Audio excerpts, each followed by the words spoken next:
Hello and good afternoon, everyone. Welcome to the Thursday edition of the Xbox Factor podcast. And technically, this is Xbox Factor Part 2 because Boxenberger and myself just did a 50-plus minute stream of our power review of Neon Giants The Ascent, which dropped into Game Pass today. The embargo has been lifted. If you didn't know, folks, I, as well as Boxenberger and my brother Neo Mental, who was in the chat, were privy and very privileged by Curve Digital's PR department, which is relatively small, that allotted us. It's one guy; it can't get any smaller. Yeah, I mean, it's just the one dude. But again, obviously, it's a small development house, publishing house, and obviously the developer is even smaller.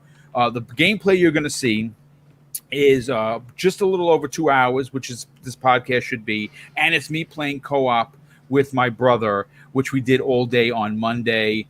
This is very early in the game. You saw some footage later in the game of the review that we did because I kind of wanted people to get the gist of some of the guns that you were able to find. So just enjoy the video. But let's get into the introductions. And today is special because we have several guests, and we're going to start with them first. And first and foremost, this gentleman doesn't even need any introduction.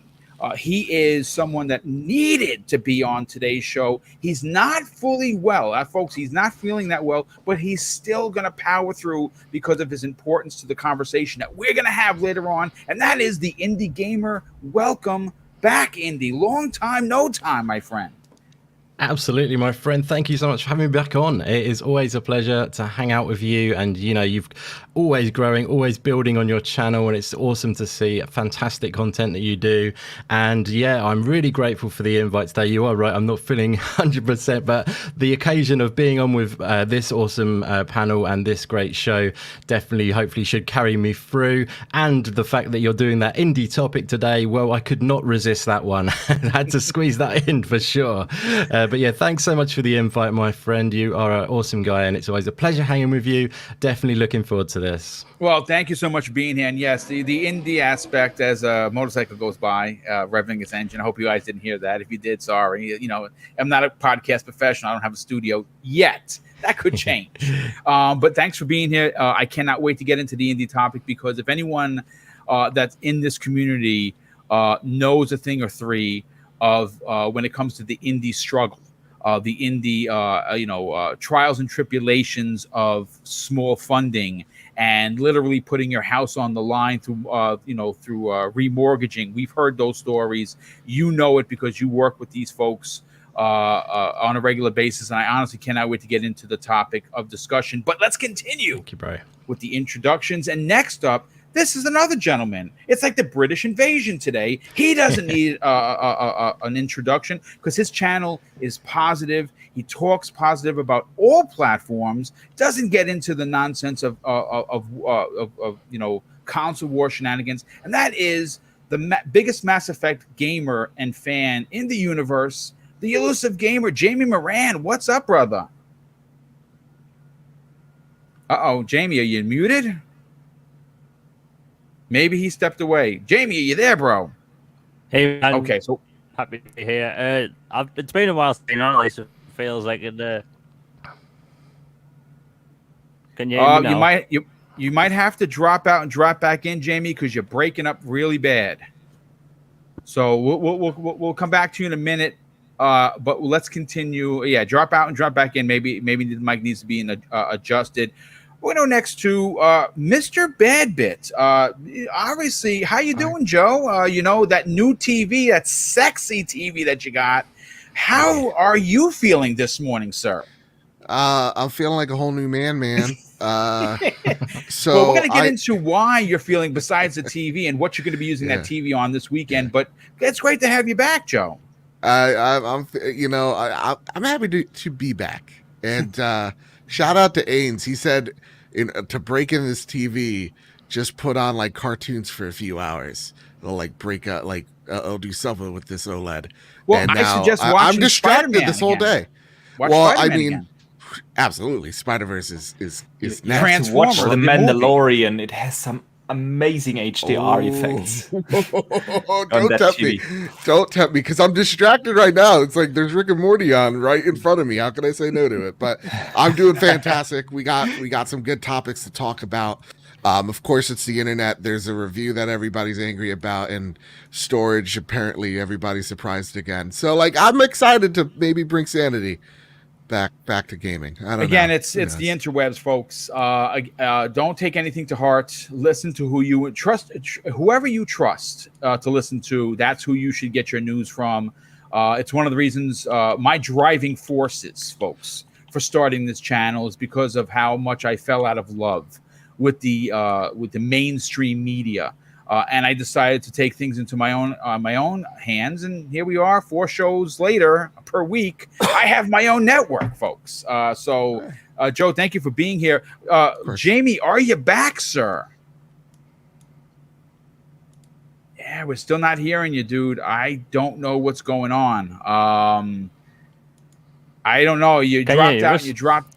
Yeah, there you go. Are you back? Oh,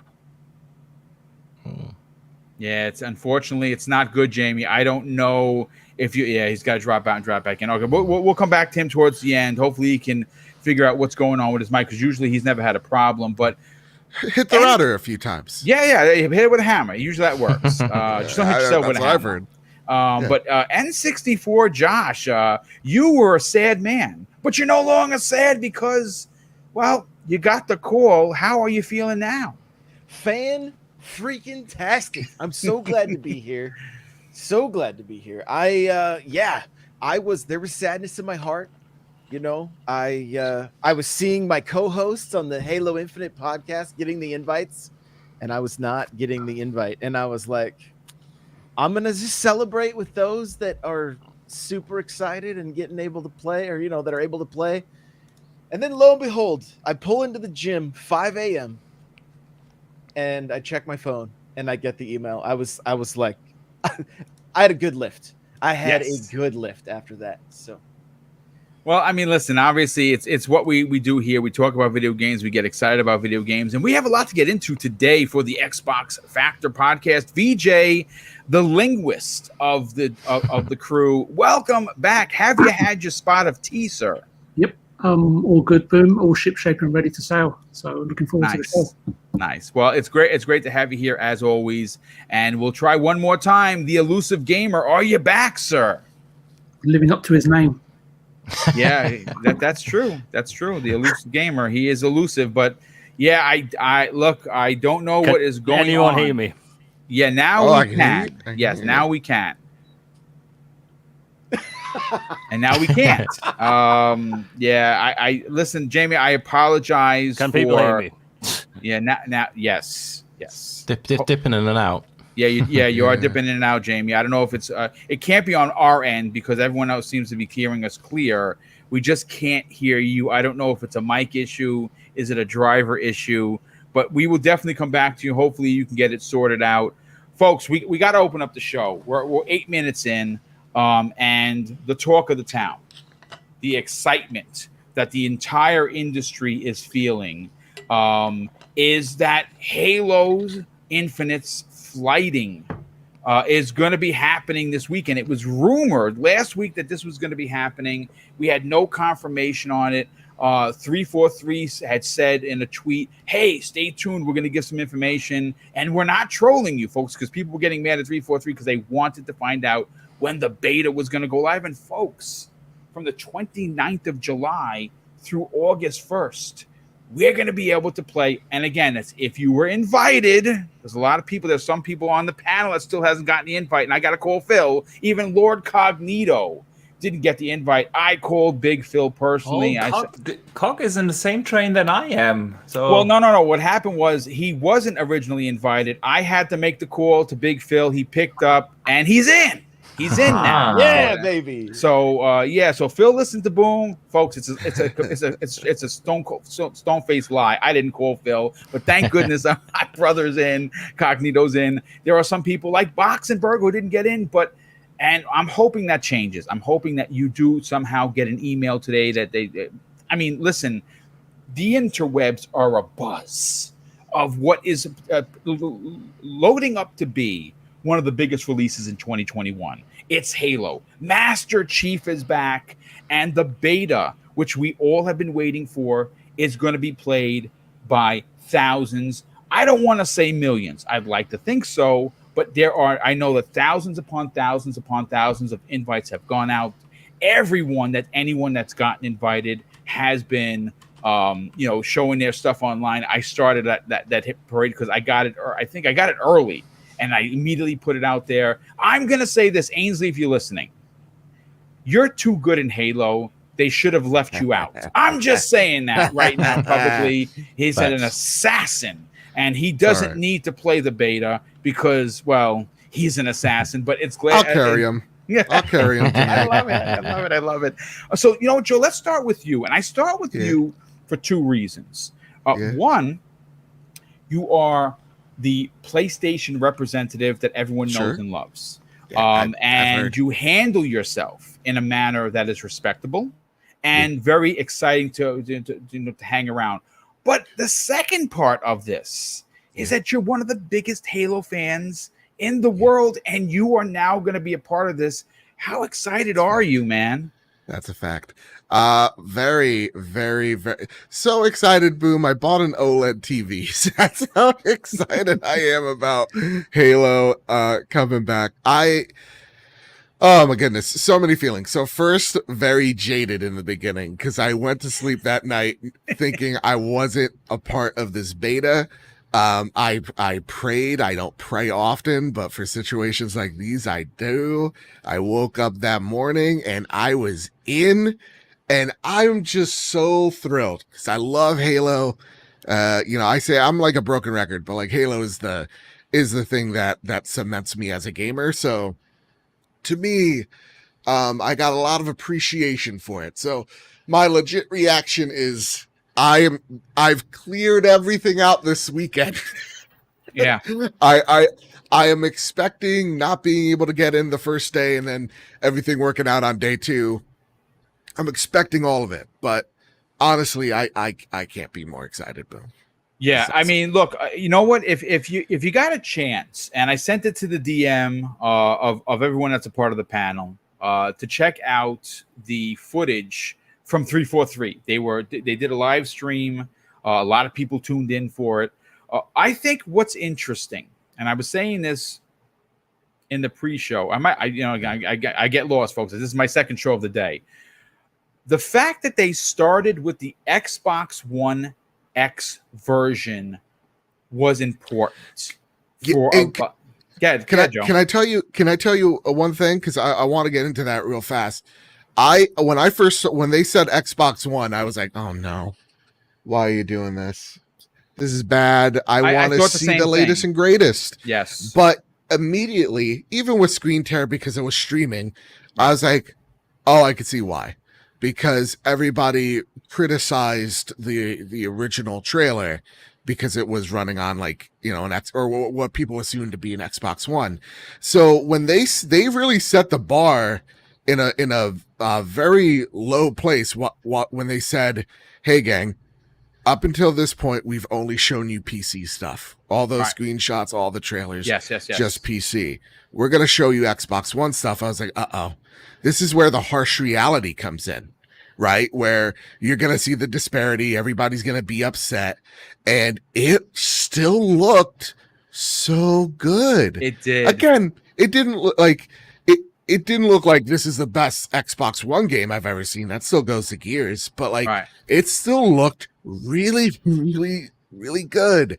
And so once I got over the fact that they weren't showing me Series X stuff, they were just showing me Xbox One stuff, which does make sense. They've been developing for it longer, I assume. Right. But it really put my mind at ease of like, oh, for most people, which most people are going to be playing this on the One, I get why they're doing it. And seeing what the game looked like for a few on the basic One was incredibly promising. Yes. And impressive. So I was really, I was blown away by that, really. No, you know something again. I think you really kind of hit the nail on the head, so to speak, with it, because setting a low bar, and then we get a chance to play it on our Series X. You get to play it on a new TV. I mean, we're going to be in for a treat, and I really like the fact that what seemed, and again, folks, I'm an OG, right? Like, I know that there's Halo 4 multiplayer, Halo 5 multiplayer. I get all of that. But that's not really Boom's bag. My bag, my brother Neo Mental, who I believe is in the chat, our OG bag is Halo 3. And that is the feeling I got from the preview. That is the feeling I got from yesterday's video. And I am all in.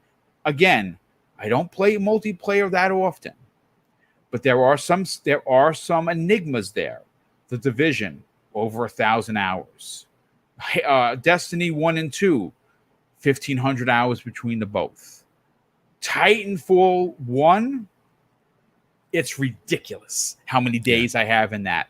So these are games that I love. These are franchises I love. And you know what else I love? I love freaking Halo. So the fact that we're getting new guns, we're getting new gear. Hopefully, there better be an achievement for killing someone after you grapple them to you. I hope it's like a scorpion kind of thing. Get over here! And you stab somebody with a sword. I hope that happens. Josh, you have a Halo podcast. Let's get your opinion on this. You got the invite. Your crew's going to go out there. Hopefully, they're going to murder people, which is what you want to do. How excited are you for this? And it's happening this weekend. In fact, it's starting today. It's Christmas, right? Like, it's Christmas Indeed right now. It is, sir. I don't know what else to say. Like, I am beyond excited. The gameplay looks absolutely stellar. I saw a comment yesterday that some people are just excited to be able to play one game, because if you're like me, you've been playing MCC and Halo 5 and you're jumping between, and it's like, oh, what button is sprint again? And what, you know, even if you try to set your controls appropriately, it's still just a little bit, you know, so it'll be nice just to have one game. Here's the one thing I want to say. Do not review this game on a technical preview, right?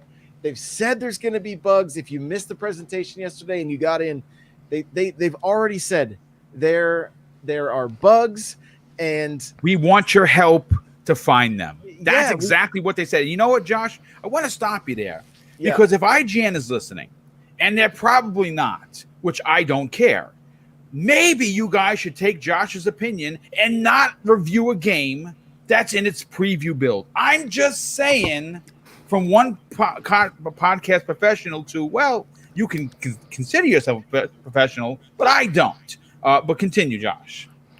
Well, and I mean, it's off a little rabbit trail, but I mean, most reviews nowadays come out for games that don't have their day one patch, and it's very unfortunate. So anyway, I digress.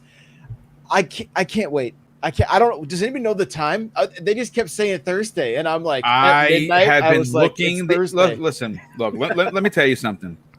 I'm not a stalky kind of a guy, right? I'm a popo or ex-popo. I'm retired now, so I can't be stalking people. And if I could stalk someone at 343, you know what? I just might do it because I want to know when the F I could download, what I have to do, where I have to go to get the code to start playing, because I want to wreck shop, folks. I want to knock people's blocks off, and I want to laugh about it. And you know what? That's what gaming's all about, folks. But Boxer Bear, I know you didn't get get the invite yet. That could possibly change because they're still sending them out. I still see the notifications. Hey, I got mine. So keep checking the emails. For S and Giggles. I have it on refresh right now. There you go. Dude, I never checked my spam folder that often. Because I heard a lot of people had it in the spam, but I didn't. I wasn't lucky. I know a lot of people from Germany who weren't lucky. I don't know whether it's a regional thing that they maybe chose the North American region more often. I don't know. anyway, I hope you all have fun playing it. I admit I am jealous. I also want to play it. But I do hope you all enjoy it. And yeah, it's a beta. Its entire purpose is to find bugs and glitches and stuff like that. Yeah. But yeah, we will have inevitably the comparisons on Twitter, on social media, and unfortunately also from the bigger media sites where they will point out certain bugs and stuff, and just ignore that stuff. Have fun playing the game, and if I get one, I will definitely see you on the battlefield. Yeah, definitely, for sure. The indie gamer, obviously you're here, your technical presence is here because we're going to get into a monster indie topic. But with that said, you're still a Halo fan. Did you get the invite? I didn't put myself forward for an invite, as you may have been able to guess, potentially. But yeah, I mean, like, I'm a massive Halo fan from yesteryear, and I'm very much looking forward to Infinite. I'm just not I'm not bothered about jumping in on the beta, if I'm honest. Sorry to be a downer.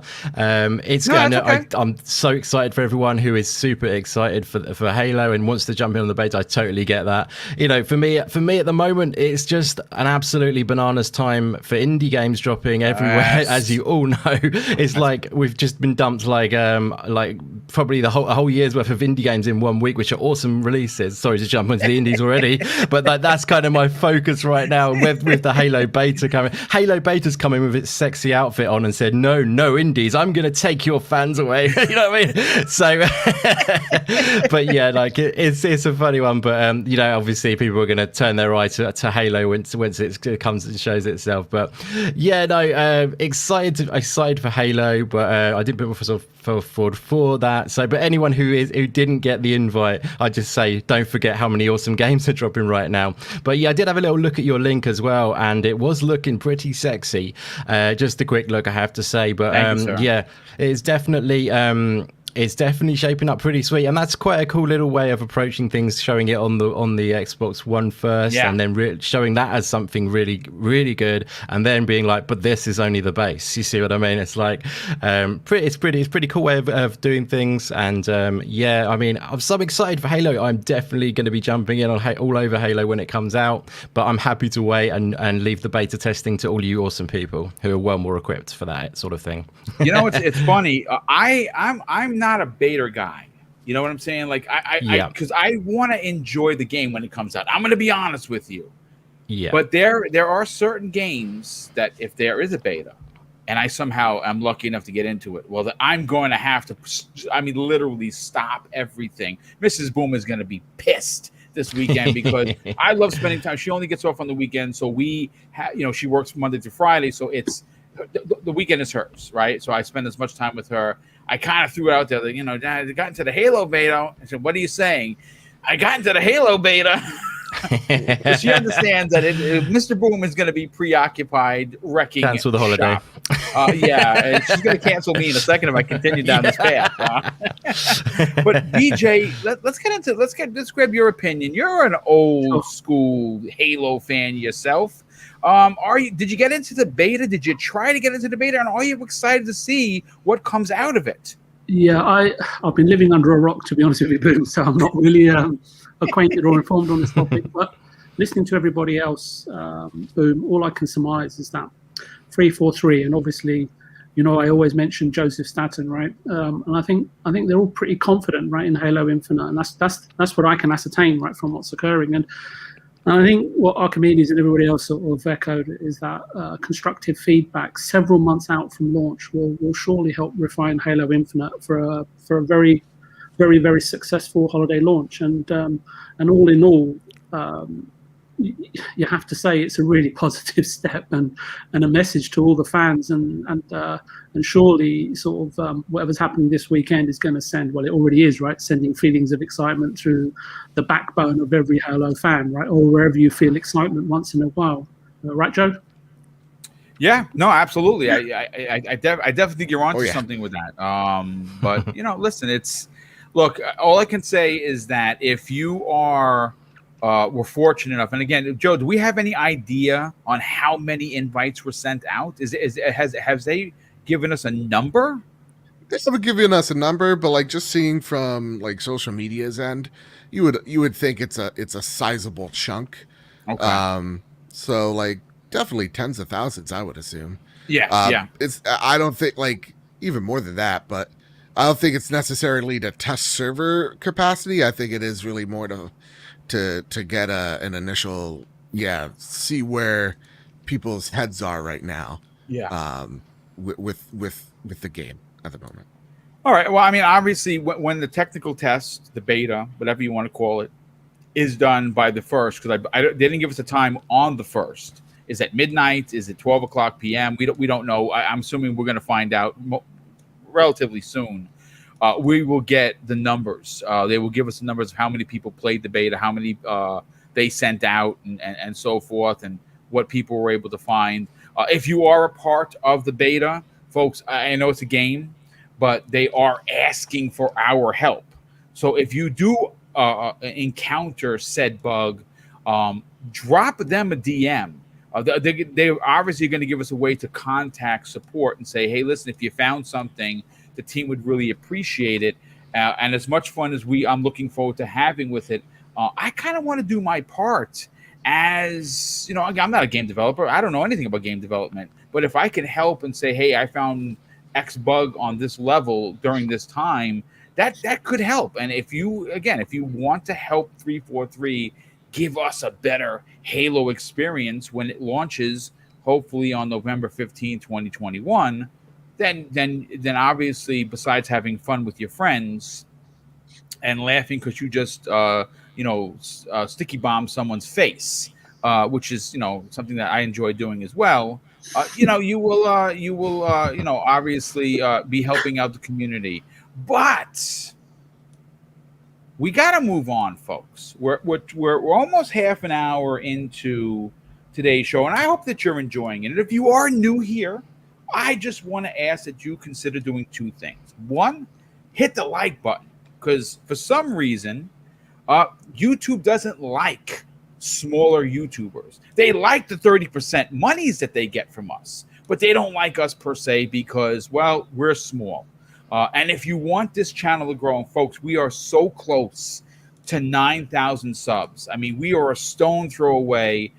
I'm only got there because everyone has supported Double Barrel Gaming. If you're new to the channel, consider subscribing.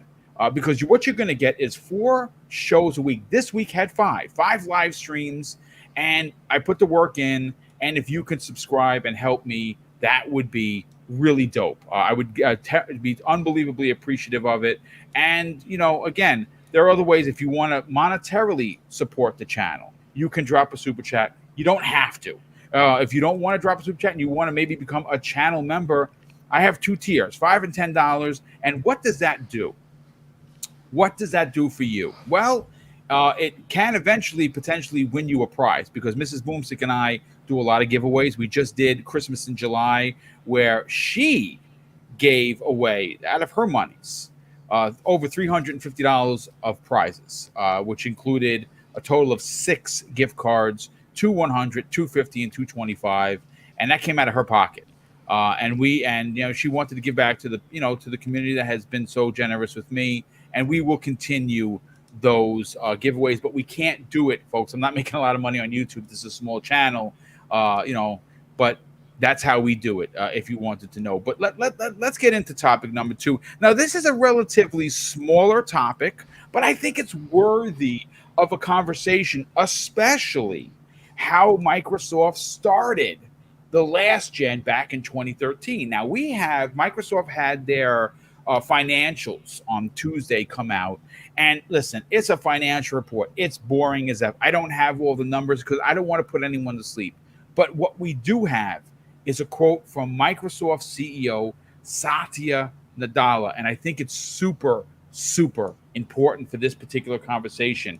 And it says this: the Xbox Series X and S are currently the fastest selling Xbox consoles ever, with more consoles sold life to date than any previous generation. And again, this comes directly from Microsoft CEO Satya Nadella, whom we have heard from himself as well as Phil Spencer, he's all in on the gaming aspect of Microsoft, and that is Xbox. Now, I want to go to our one of our guests, and Jamie's not back. I think he was having some internet problems. We'll get him back next week if we can. I know he might have even taken off some time to get here, so I feel really bad. But I want to start with you, Indy, first on this, and then we're going to back end this with the Indy topic, which is what you're here for. And my question to you, and of course the chat, if you want to get involved in the conversation, can we expect these types of sellouts of both the Xbox Series X and S to continue? But more so, can we equate this to Xbox Game Pass? Now, obviously, the Series S has become more of an impulse purchase because of its price, and obviously the value behind the Xbox Game Pass with over 400 games. I mean, a perfect example is literally this week, there is so many games in there. I don't even know what to do with I haven't even played Flight Sim, and I went out and bought a freaking controller for it because I just don't have the time. But this might come on the heels, Indy, of Sony, Activision, EA, and 2K Games all raising their prices. What do you think about that? Yeah, I mean, Game Pass is a big deal, and we all know that, obviously. Right. But you know, it's got to be a massive part of it, I think. Obviously, Xbox was struggling. They've come a long way, but I think a lot of it is led by the amazing work they've done with Game Pass, and you know, not just slapping out a service, you know, that's got some games in there. They're cultivating it well, and you know, bringing great variety of games from different you know, size developers and stuff like that. I definitely think Game Pass has everything pretty much to do with it. I think it's leading the way. It's catching people's attention. It's also a big factor is that it's a unique selling point that they have over the other sort of platforms. So PlayStation have got their way of doing things, and they've also got their unique selling point, even though it might be a bit ugly to indie fans. But it's also a unique selling point, and that is what they're going with those big AAA games. They may be going for a different approach, which is also very important.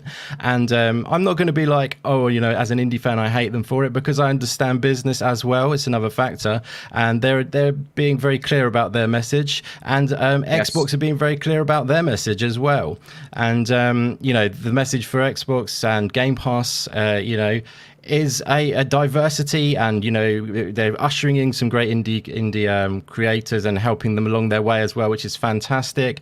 And yeah, I definitely feel like Game Pass is a big driving factor for that, and bringing in the console sales. Like you say, the Series S is a fantastic console, an amazing price point, and to get as a Game Pass machine, just to get into the ecosystem, you can't really go wrong, can you, with that price?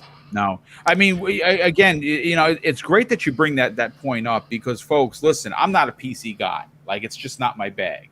So when you start talking specs, right over the mohawk, because, you know, it's just not my thing. But what I can tell you, and what has been brought down to my level of understanding, is that what you're getting in the S is probably 3 times the amount if you try to build a PC of its identical quality. And that's saying something, indeed.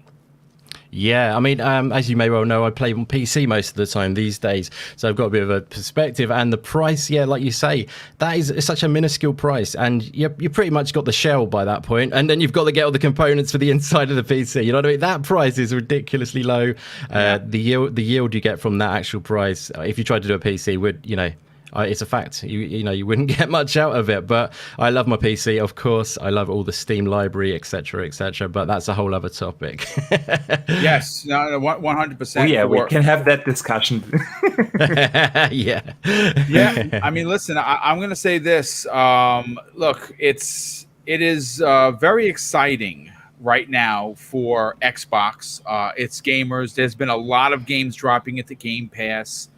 This is fantastic news for Xbox, because listen, you know, if you want to call a spade, folks, Xbox was clobbered last gen, and let's keep it real, folks. They didn't do themselves any favors to open up the generation. This is coming off of an amazing Xbox 360 generation where they were the console of beat. And they didn't do themselves because the wrong people were in charge, and Phil and that team were very frustrated. And some things were said publicly by people that represent the company that did massive damage to the PR aspect of Xbox. And thanks to Phil, because this is really his bag. Like, this is really Phil's baby. He has brought the company back around to the greatness, and this is a fantastic stat. Now, listen, PlayStation 5 is they just announced 10 million systems. That's awesome. The fact that they were able to get, I mean, like, there are some people that still can't find one. So I don't know how were able to get 10 million out there, but they did. So they're doing very well. As a matter of fact, Joe, I want to bring you into the conversation because you did a tweet the other day, and it was cheeky as F. And I loved it, and I commented on it, and you got a lot of traction for it. You kind of said something to the effect, and I don't want to put words in your mouth, so if I'm getting it wrong, please fix what I'm saying. But hey, universe, everyone in gaming is doing good, but is it nice to see that Xbox is back in the fray? Yes. So like, I saw a lot of like cheeky. I listen. I don't like.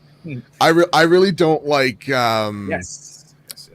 I don't like the negativity and people saying things because I think or tweeting things because they think they're gonna get a like from Aaron Greenberg. It's sometimes I get that feeling or Shuhei. Just like games. That's just the simple thing. So I don't like when I see comments of like, oh, most of the people that bought the PlayStation 5 are scalpers. I hate that. It's stupid. That's like, dumb. It's dumb. Yeah. Or like, the bar is so low for Xbox. Of course they're going to be. It's like, no, that's stupid. Stop. Knock it off. Knock it off. Don't like it. I really don't, because it just makes you look like a major D-bag. So to me, I take a look at, like, of course, and I say it, I'm a broken record. PlayStation podcast guy. I don't do the hot take bullcrap or anything like that. I see Xbox succeed. That's awesome.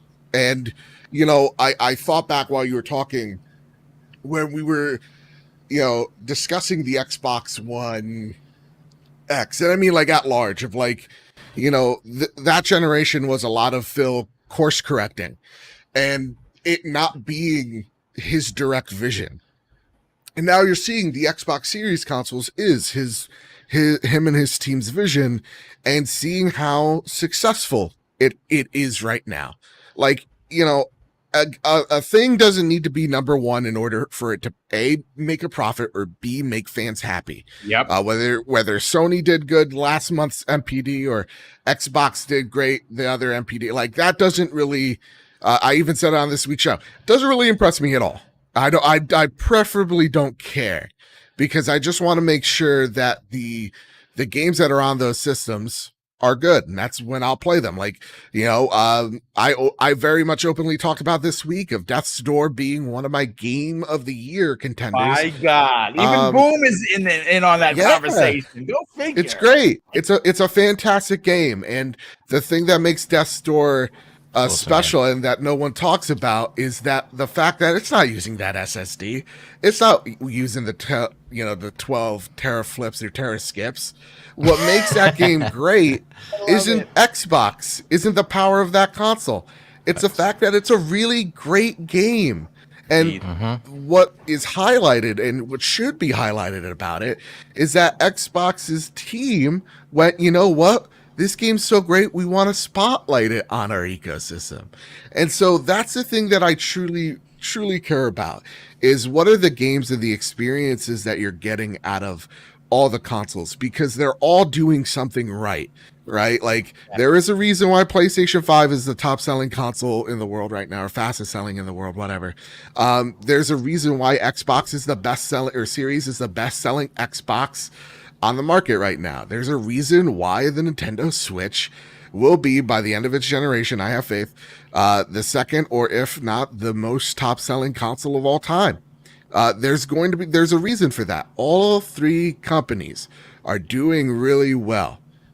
And I can't stress that enough.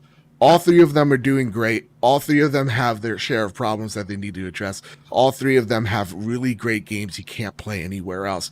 We're all doing great. We're all eating. It's This buffet is fantastic. delicious. Yeah, it's fantastic. And I think we got to always nail down that point, because every time I see like a post about scalpers or like a review for a game isn't as high as you might hope, and we get into these like it's Game Pass filler. It's like, shut up your mouth, you're stupid, knock it off. You know, every time I see a condescending post, we love and appreciate, Joe. yeah, every time I see a post about how obtuse the storage option is on PlayStation 5, it's like, we knew this for a year. Why is this shocking? I just and like the Nintendo like disrespects its fans. It's like they always do. Just knock it off. Get over it. They don't care, obviously. They're all doing great. They are all doing great. And again, listen, if you are a supporter of them all, like I am, like Joe is, like Josh is, and Boxer Burger, and many people on the panel, many people in the chat, you just got to enjoy gaming for what it is, right? Look how worn these nubs are. That's probably from carrying Luke as much as you do. That too. Halo. He sucks at games, dude. I hope we play this weekend. But listen, folks, I got called out for not reading the super chats, and thank you for that, because there's a lot of them, and I got to catch up. And I'm going to get Josh's opinion on that, and here's the thing, YouTube is very funny. I talked about them, and they constantly are, taking your money. So because I can't see them here, I'm actually on my YouTube channel looking them up, because I want to make sure I don't miss anybody. And what's interesting, this is behind the scenes issue, I thought that I was going insane. Today's the 29th of July, at least the last time I checked, right? Well, according to them, their super chats are coming in on the 24th of July that passed 5 days ago. So I don't know if I missed your super chat. It's not because I'm being a D-bag. It's because, well, YouTube's being a D-bag. And that's not surprising, but the first super chat of the day comes to us. Or I think this gentleman might be on the the Halo Infinite podcast has blessed us with the $5 super chat and says, smash that like button, family, and thank you so much for that. Lord Roughness, generous friend of the show, he drops a $5 super chat and says, hey, Boom and top tier panel, can one of you have a word with Phil Dominus? Those over at Sony have upset him, and he can't stop giving us games. I love it. And, of course, Stubbs Gaming drops a very generous £2 super chat and says, I hope the British invasion is drinking tea. And we definitely have confirmation from one of our panel members that he had a spot of tea, and that, of course, is the linguist known as VJ. BitCloud Gaming brother is here. He drops a very generous $5 super chat. He'll be making his appearance on Friday morning's Breakfast with Boom, and I'm looking to put an all-star panel together. He drops a $5 super chat and says, my brother Boom, what's up? Shout out to the panel. Well, shout out to you, dude, and hopefully you'll be able to tell us that you crossed 10,000 subs on your channel, because that is huge. Raiden Blade dropped a couple of super chats. The first one comes to us as $2, and he says, just stop by to show my support. Well, Raiden, thank you very much. And Lady Foxfire drops a very generous $2 super chat, says, give good feedback. I'm still refreshing. Have fun. Yes, indeed. And hopefully you do get that call, because that would be awesome to have you out there with us playing.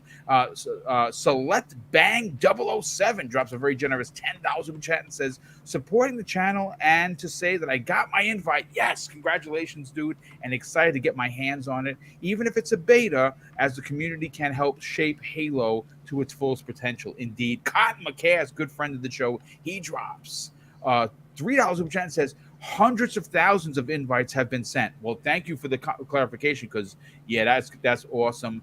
Raiden Blade drops another two super chats, one of $20. Wow, my goodness, dude, thank you so much for that. He says, any outlet judging Halo technically testing, in my book, is looking out to destroy it for what it is. That's my opinion. Judge the game on its final release, like Ori was. Like Ori, it was reviewed on a technical test, not the full release. And of course, he drops another $5 super chat. Thank you for the generosity. He says, the sales are just the beginning. PlayStation gamers are buying the Series S because of E3 roadmap and Game Pass. And yeah, folks, I have a sinking suspicion that Raiden Blade is onto something.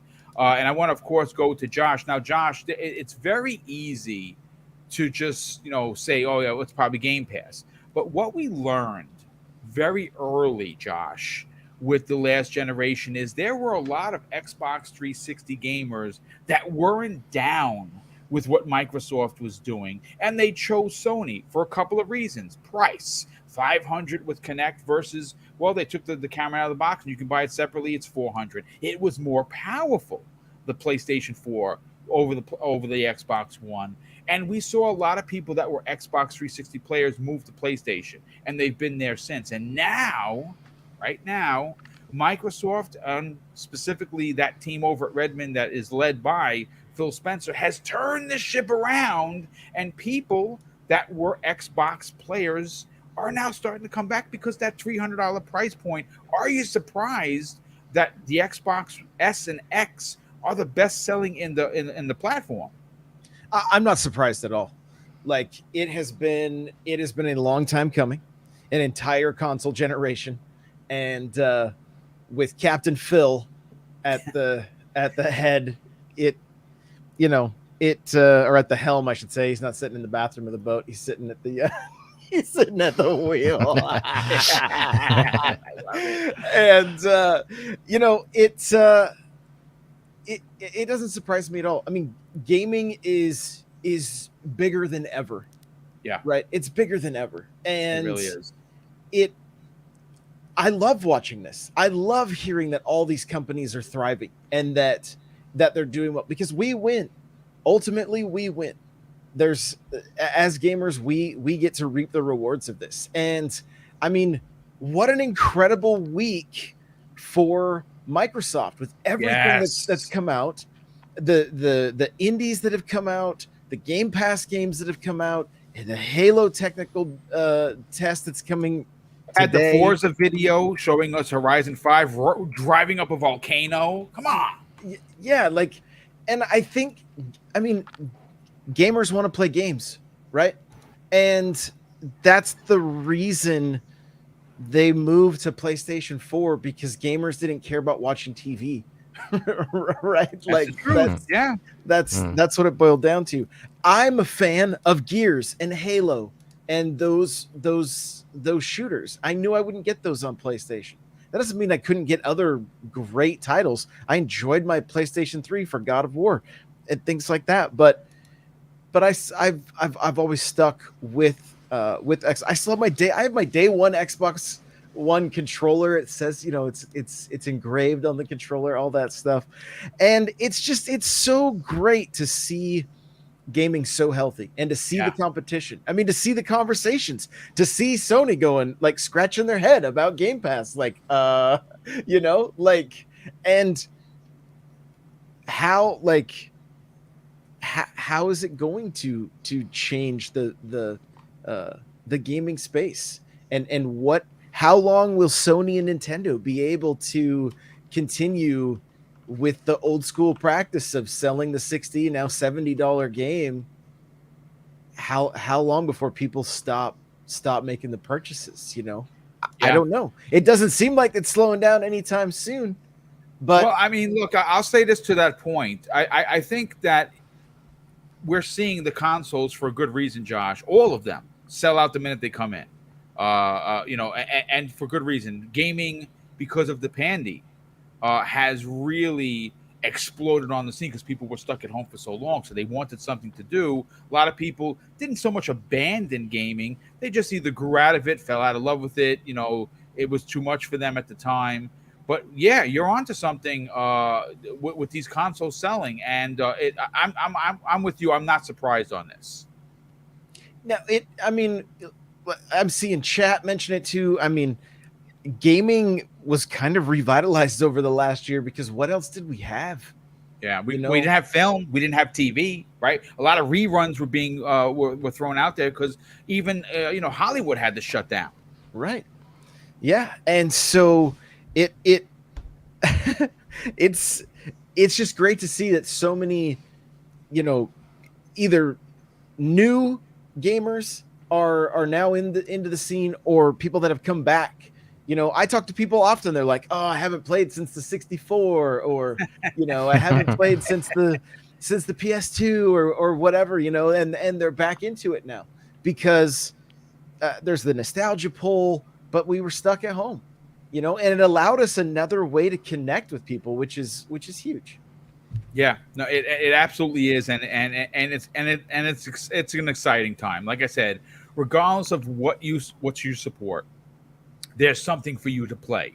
Now, obviously, I think there's a lot to be said into value proposition. See, folks, you got to understand something. When you start talking about value in 2021, it's a much different conversation than it was in 2019. And I say that not because Game Pass was any less relevant, but people were working and they were working just fine. We didn't have layoffs. We didn't have a pandemic. We didn't have stay-at-home orders, people losing their jobs. So now gaming, gaming is expensive, folks. It's a hefty cost, especially if you're someone like myself I'm retired. I don't got a second job. This is, I got my pension. It's great. I'm living nice, but there's, you got to be a little bit more, frugal or smart with your money. Game Pass gives that to me. Boxenberg, I want to grab your opinion, but before I do, let me catch these two super chats. Gerald Mack, good friend and generous friend of the show. He drops a $5 super chat and says, just showing my support to one of my favorite content creators.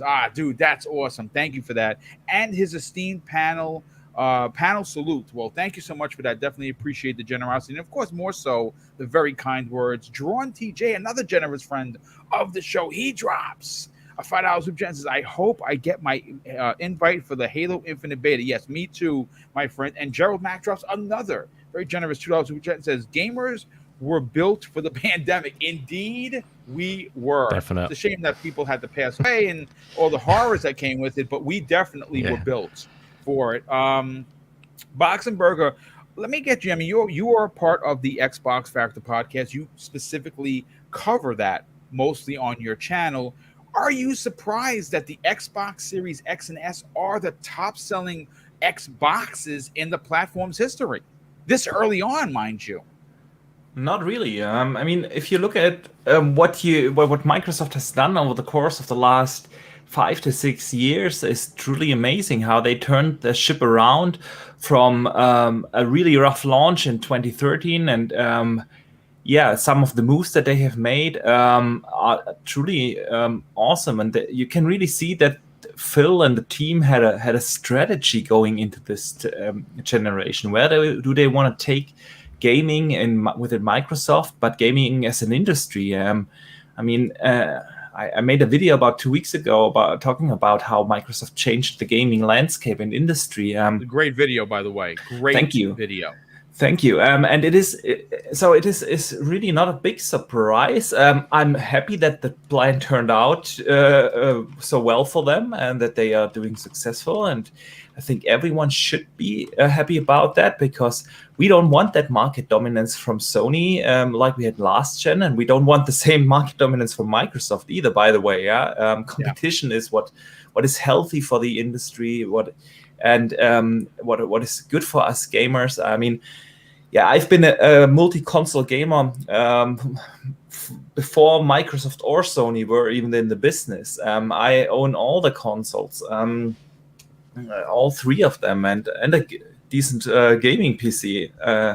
And I just want to see the gaming industry as a whole healthy, and competition is what we need for that. And that is what we are seeing right now. The gap in between Microsoft and Sony is getting smaller, and that's a good thing. And that's a good thing for everyone who cares about gaming. And so, I'm not really surprised, because they have made some very consumer-friendly moves over the last years. Game Pass was mentioned a lot, but there were actually quite a couple of other things, like back compat, like their entire ecosystem, like with xCloud and whatnot. And Cloud saves is something that gets cloud overlooked. saves. That's the next thing. The convenience that they have introduced to console gaming is just awesome, and it's good to see that rewarded. That these efforts are are recognized by the community, by the gamers out there. And yeah, I wonder where this console generation will go over the next years when the availability will change. We've talked about this many times now on the show. The semiconductor industry as a whole is a mess right now. It's hard for every industry to get components right now, and I wonder where this generation will go in terms of sales and market share, because we won't get sales numbers. But we will probably see how the market dominance is. Yeah, I wonder where this will go once the consoles become regularly available in stores and the casual gamers come in place. Because right now everything is flying off the shelves, and that's probably going to the not just to the scalpers, like many say, but also mainly to the hardcore gamers that are really looking for these consoles. Yeah.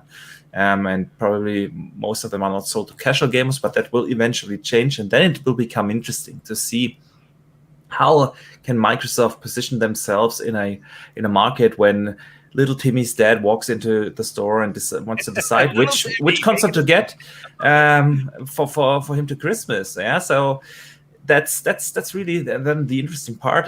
But for now, I'm glad that the fruits of Microsoft are rewarded. They are doing good, and I think, like Joe said so beautifully, it's what gamers should care about. So yeah, I'm not surprised, but I'm glad that it's working out. Yeah, it absolutely is. Well, listen, you know what? What I want to do is a good friend of the show, Jigga J, drops a very generous $5. Jen says, just dropped in between interviews to show support to the hardest working man on YouTube. Thank you. That's very kind of you to say, brother. And if you're interviewing for a job, I hope that I bring you the luck of the Irish. He says, thank you, Boom. Well, thank you, my friend, for the compliment, but of course, the generosity. Let's get VJ in on this conversation, and then what we're going to do is, because I don't want to keep Indy for the 2 hours, and same thing for Boxer Burger. So as soon as we're done with VJ, we're going to get into the crux of today's show, and that is the indie scene. And then obviously we can get these guys out of here, and then we'll finish up the show. VJ, listen, I come to you on this one from a two-sided coin. You have been privy to development. You have been privy to sales within the gaming industry for Microsoft, coming off of, what started out as a tough go at it, so to speak, in the opening of the Xbox One generation, to come full circle, or to turn the ship around the way Phil has. Are you surprised to see that the Xbox Series X and S, and specifically the S, is selling so well? I think the simple answer is no, but you also have to. There's so many factors to this, boss. Boom. Besides boss, the boss is probably more appropriate. It's no surprise that the gaming industry, and of course platform holders, are doing well. Games have improved and are available in sort of all sorts of quantitative and qualitative level, right? Where sky's the limit, right? No matter what you love, and the abundance is clear. And Game Pass showcases that better than anything right now, especially for the value it's at. But also, what I would say, the reason why I'm not surprised, and I'm kind of looking forward here more so than what's happening right now, I think that regions sort of all over the world have economically changed over the last several years. I think the marketplace has grown, as some of the panel members have already said. Far more disposable income than what we might think is available in countries sort of east, west, and south of stateside. And obviously, I am taking into account, that many now domestically and abroad are seeing and feeling tougher times based on the events of last year, right? More so than perhaps people expected or anticipated. But still, the industry and most industries are quite healthy, especially the ones that provide entertainment in times when difficulties are upon you. Gaming and movies and music, etc., and art or whatever is a great way to escape your reality, right, for a few short hours per day or whatever time you can afford. And it is a blessing, Boom, because I'm sure things like mental adversity and stuff like affecting people would be far worse if it wasn't for gaming.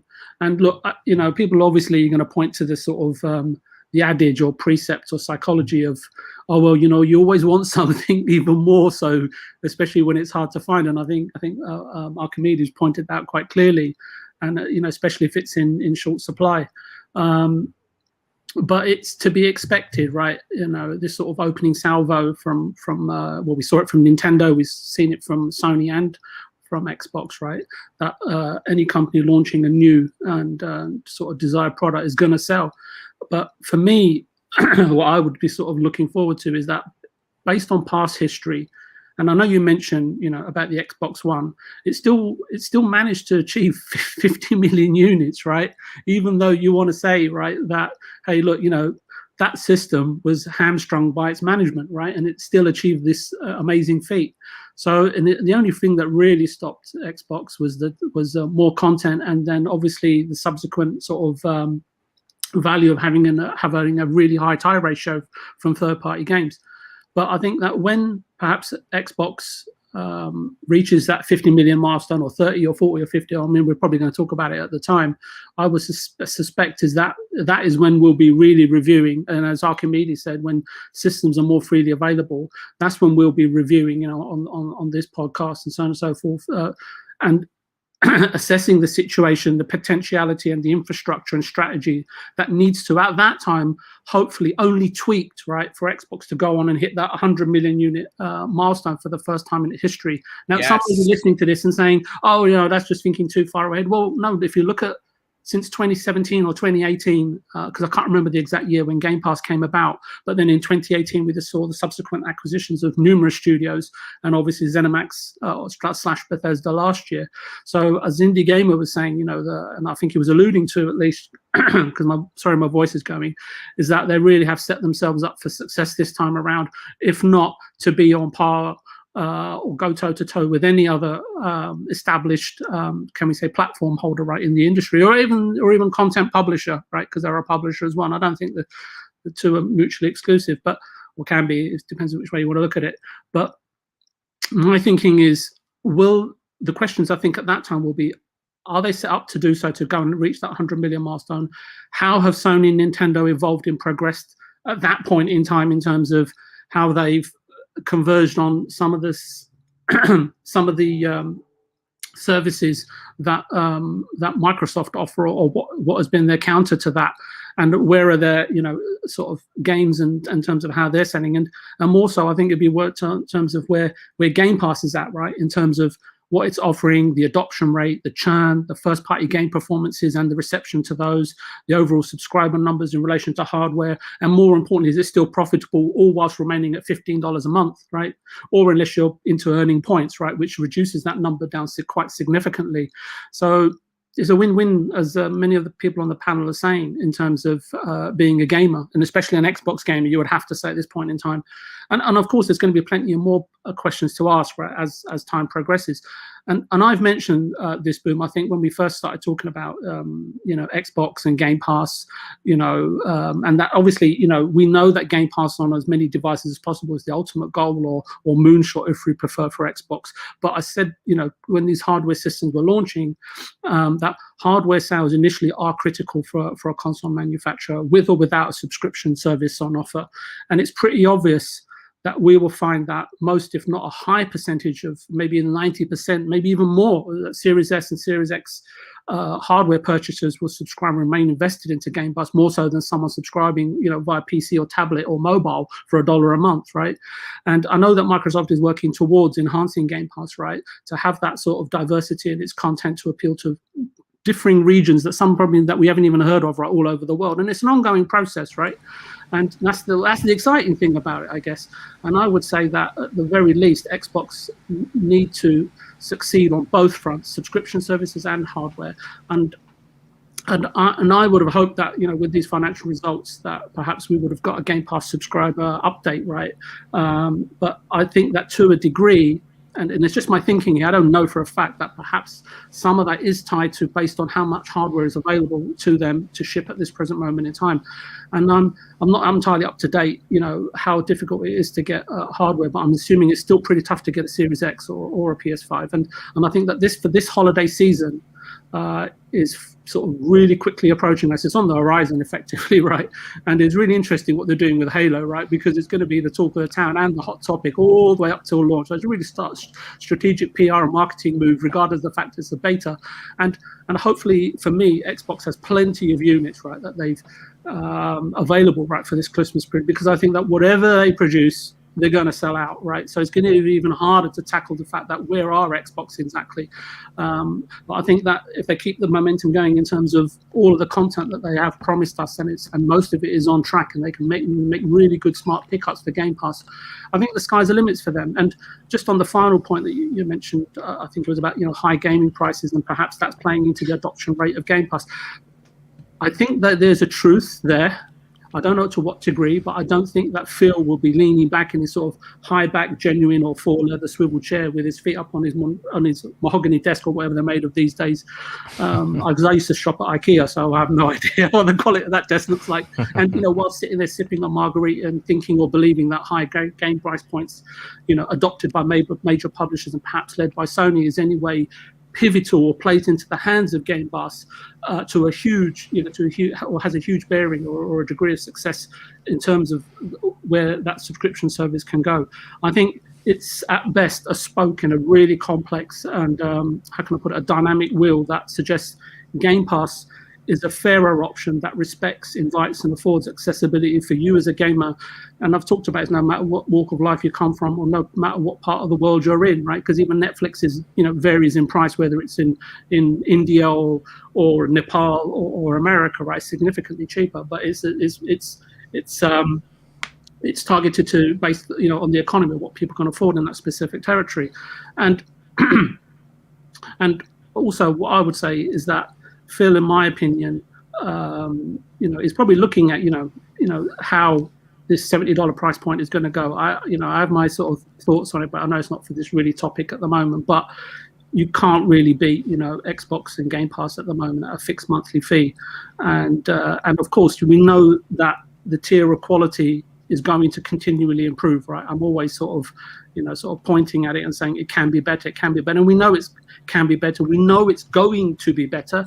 And we know that, as I said, Phil's not sort of leaning back, right, or relying on, high price points of gains in order for Game Pass to succeed. So I'd say there's a lot more work to be done, but the signs are incredibly promising. But I'm going to stop there, Boom, because we might run out of time for the show.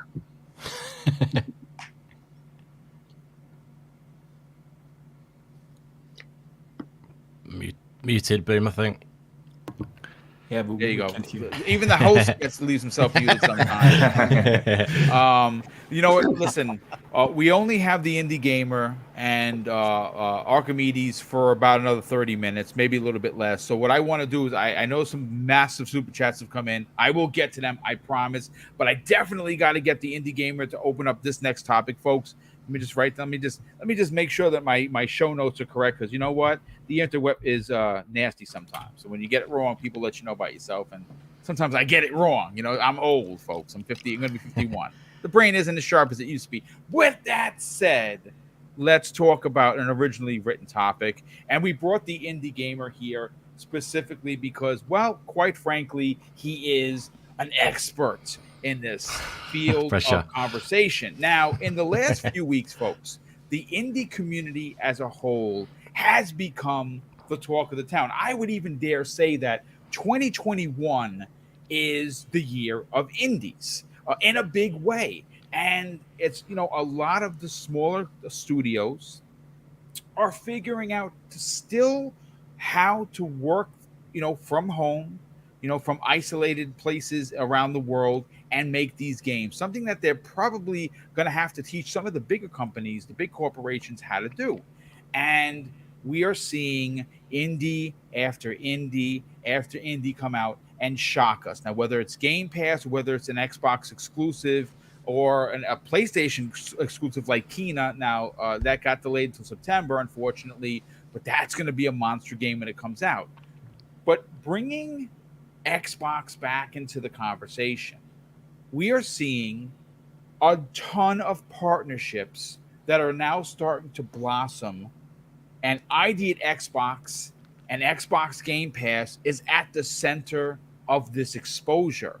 Now, obviously, there have been quite a few of the indie scenes going public against, with some of their bigger titles. Perfect example of success from small people is Death's Door, which Joe is absolutely talked about before. I'm 10 hours in. I'm 50% done with the game. Shocker, because it plays a lot like Souls, but the game is just very Zelda-esque. So I'm actually quite enjoying it, And one of the things that we're hearing or we're starting to hear, is story after story after story on how working with Chris Charla, which of course is the lead at ID at Xbox, and the growth of Sarah Bond. I mean, she has exploded on the scene. As a matter of fact, she's been on the socials, and she really, she never really was active, and she has become active on on like the socials, like Twitter. For instance, she even got into a conversation with the middle-aged gamer guy because he was talking about an indie game that dropped in the Game Pass, and he actually had a conversation with her, which is awesome. Now, if you don't know who Sarah Bond is, and really who doesn't, but if you don't, she leads Microsoft's gaming business development team. And her team are responsible for cultivating and managing Xbox gamer partnerships, crafting and locking down exclusive deals like a lot of the indie titles that are starting to come into Xbox Game Pass. Now, why this is interesting, and I'm very happy that Joe was actually here, because obviously he represents PlayStation in the best way possible. We have seen a bit of a step back from Sony when it comes to the indies. Now, Sony, they're a picture company at their heart, which is why they have these big budgeted games that are these, Joe, I'm going to say it, cover your ears, because I'm going to put another $5 into the swear jar, bangers. Joe, I'm going to pay you for your next game. I'm up to like $55 for saying the word B, and I'm not going to say it again. But we know what we get with PlayStation. They have these monster titles, and they're produced and they're done in the same way a Sony Pictures movie is done, and that's what they're known for. But what's a little disappointing, and we'll get Joe's opinion on this after I speak with Indy and of course Archimedes, is that for the first 3 or 4 years of the PlayStation 4, it was their lifespan, right? They heavily depended on the indie community, and it doesn't seem like that in fact is the case. We've had, I mean, in the last course of the few months, I mean, it's not rampant, but we've had a lot of indie developers come out to support one another to say, yeah, working with Sony is just not a fun experience. It is not. It's something that's frustrating. It's something that we can't afford to do. And that's when I decided, I pulled a story from Twinfinite.com. And the reason why I decided to talk about this, about how I think indies are choosing Xbox, is for a couple of reasons. Besides Chris Charla, who, if you ever listen to the man, he's a saint. And he has a really good strategy for ID at Xbox. They're doing big things, getting people to know about their games. But Xbox Game Pass is the key to this conversation. Now, the Twinfinite article was speaking to Sad Cat Studios, who I know the indie gamer knows. They have a game coming up that looks gorgeous. It's a cinematic platform called Replaced. And that they had some things to say about how working with Microsoft, how their experience has been, and they had a lot of really positive things to say. And this comes to the co-founder, Igor Gritse. And this is what he had to say. The biggest part of the partnership for us is that Microsoft actually cares a lot about the indie market. Otherwise, well, there would be much fewer games on the platform. They really give a chance to small studios to actually produce something and provide marketing awareness to people, or of course, gamers. I would say that for indie studios, I can't even think of a con with partnering with Microsoft, because they provide funding and marketing research. He also goes on to say As for Xbox Game Pass, it allows more people to learn about the game and actually play it, because there is frequently this situation for many players where they will see a game in a store and they're going to want it, but at the same time it's 30 or 60 or even more, and you maybe wish list it but usually forget about it. Indy, this is, like I said, this is a game that is on my radar. I'm an old G. I love flashbacks. One of my favorite old school games. This gives me the flashback feels. Coming from someone who covers the indie, I mean, it's in your name, for crying out loud. You're the indie gamer. Where does this conversation fall? And obviously, this is what we're seeing is more and more studios and single man studios like Joe from A Song of Iron, who's going to be a guest on Tuesday's show. They picked Xbox, and they picked Xbox not because it's the market leader. They picked Xbox because they honestly care about the indie community and it matters. But of course, because Xbox Game Pass is now introducing so many of us to the indie market, like I've always been an indie guy. Like, this is not new for me. I love supporting the indies because I want to see everyone win, especially that community. Do you think, like I put in the thumbnail, are indies choosing Xbox? Yeah, I mean, that's a great question, and it certainly does feel that way because they're getting the love from Xbox, they're getting the support. Again, it's like I said earlier on. I mean, actually, firstly, just with indie games, they are often very small teams, as we know, sometimes one or two people. They have to be careful about, when they release a game, they can't always release across the board, across all platforms. It takes a lot of resources to be able to do that, more than people can, sort of like appreciate sometimes. So often you'll see games release into PC and one other platform to start off with. Obviously there are occasions where it is across the board, but it does take a lot more of a lot more work to do that, as I hear. But yeah, so for example, that's why this is a very important thing. You've got Xbox really nurturing the small independent talent, and then you've got for example, PlayStation, who I'm not gonna say what are they doing. I mean, I am definitely against it, but I understand again from the business point of view that they are putting out the message to be clear to their fans of who they are already appealing to. That's their market essentially. So what they are doing, they're saying we're the big AAA guys and that's our focus, and it's important to have that focus.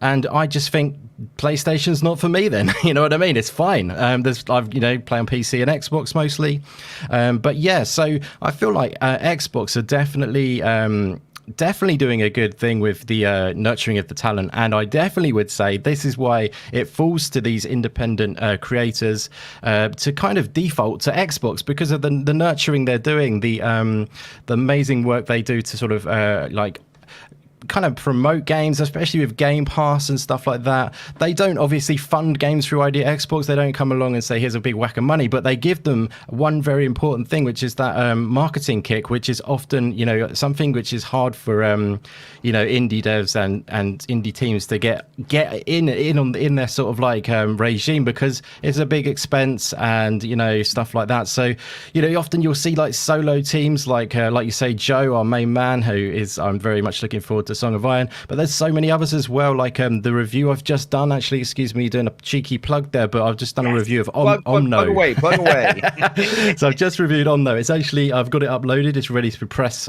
go, because it actually released today, guys. Omno, that's a solo developer who he's worked in animation for 10 years and he's gone solo independent for the first time, working on Omno all on his own, literally everything apart from the music, which is absolutely incredible. And spoiler alert, that game is pretty damn cool. You would check out that review and you might see something you enjoy. It'll be much appreciated. But yeah, drop it into my DM, brother. I'm gonna help promote it. Yeah, thank you very much, my friend. That's very kind of you. I'll definitely be checking out Archimedes' review as well. And I'm loving seeing your content from the Ascent. Big congrats on that. Sidestepping again. But yeah, getting back to it, Xbox, they are doing amazing things. They are.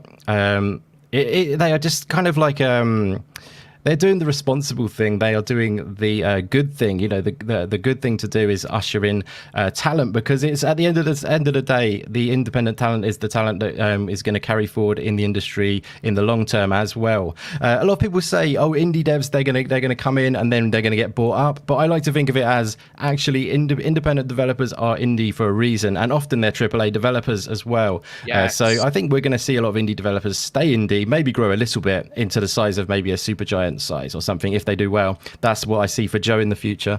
But yeah, like I love them being independent. These acquisition things are fun to talk about, but I like these indie devs to stay indie, to keep that creative freedom. But yeah, like I'm going a little bit around the houses, but like, it's essentially what I think is like, you know, Xbox are doing amazing things to bring in the talent and like nurture it. It's fantastic to see. There is just one other thing which I will mention as well. Like Game Pass isn't the only way for games to be like. It's not the only route for them to take. It's definitely an amazing way to get that marketing boost. But we've seen with Death's Door that didn't go into Game Pass. What a success story! What a success! Exactly. Yeah, 100,000 copies in its first week. Obviously, they had Devolver behind them to help there, but and I wonder if Devolver thought maybe we'll take a different route. They're pretty well tuned in the marketing department. They do pretty awesome things. It's interesting to see though that there are different routes to take, and definitely go and support those indie devs that aren't just in Game Pass. There are some amazing games to discover as well. But Game Pass, it is amazing, obviously, and it's doing wonderful things for indie devs. 100%. Listen, real quick. I know that. Listen, folks, we want to get him out of here because he's not feeling good. He's on 2 hours sleep. Indy, do me a favor, brother. Before you get out of here, plug where people can check out your site, where they can support you on YouTube, and more importantly, check out the review you were just talking about. Oh, thank you so much, Boom. Sorry about the coming in a bit like rough around the edges, pushing it to the limits a little bit. But absolute honor to be on with you today, and all of these amazing panel. What a panel to be alongside. Thank you so much for having me. I've actually got a stream coming up this evening and a review today to press the button on to go live. So that I probably planned that very badly, but yeah, it's all good. We got to go with it, haven't we? So yeah, 7:30 UK time, we're going to be doing the Annapurna showcase tonight. So very nice. Yeah, so they should have some good stuff like Stray, Solar Ash, potentially, and I'm sure that peaks up Mr. Babbitt's ears because they're PlayStation games, but they're also PC games, guys. Go PC, get it. Oh baby, sorry, I had to get it in there. You're muted, Joe. He's muted. Sorry. He's just going off and muted.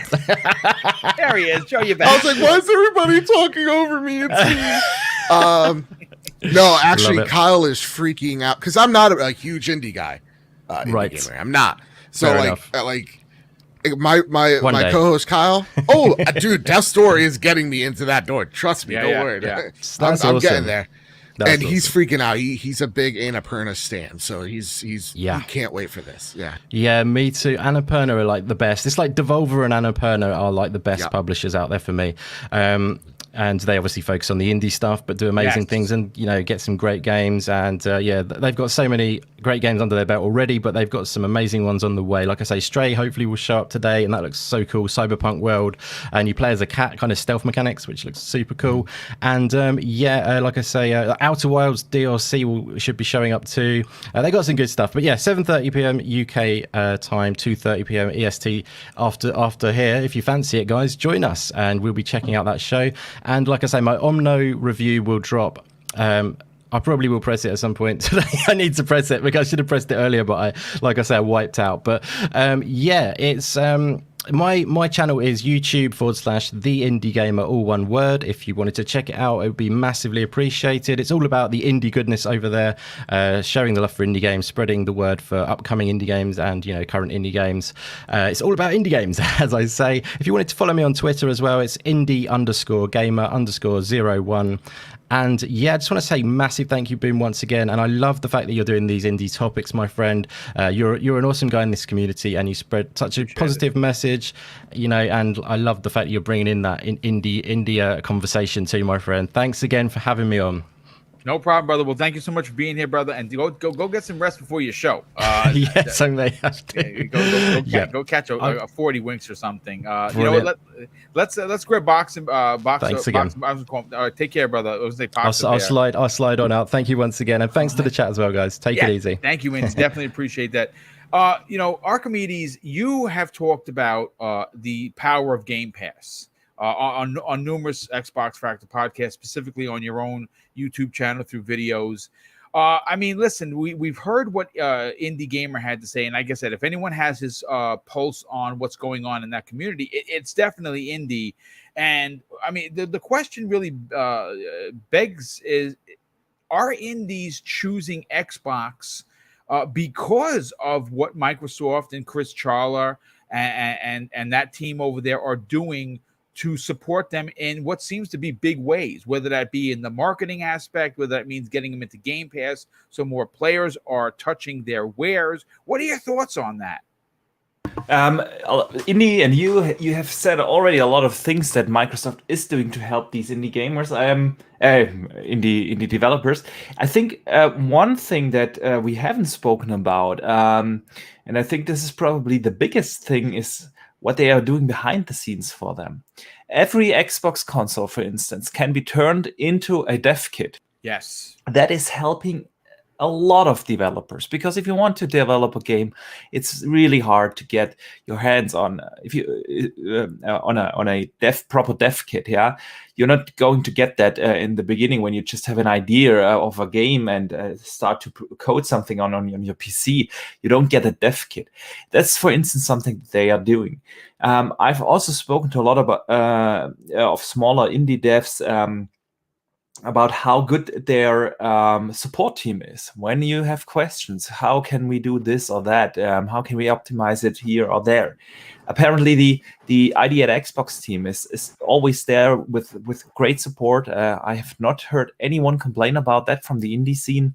That's stuff that Microsoft is just doing in the background, and that is drawing a lot of the indie devs to that platform, because if you make it convenient and easy to develop for the Xbox, you're going to do it. If you are just like Joe from Song of Iron, yeah, if you're a solo developer, you don't have the time to time and how do you phrase that?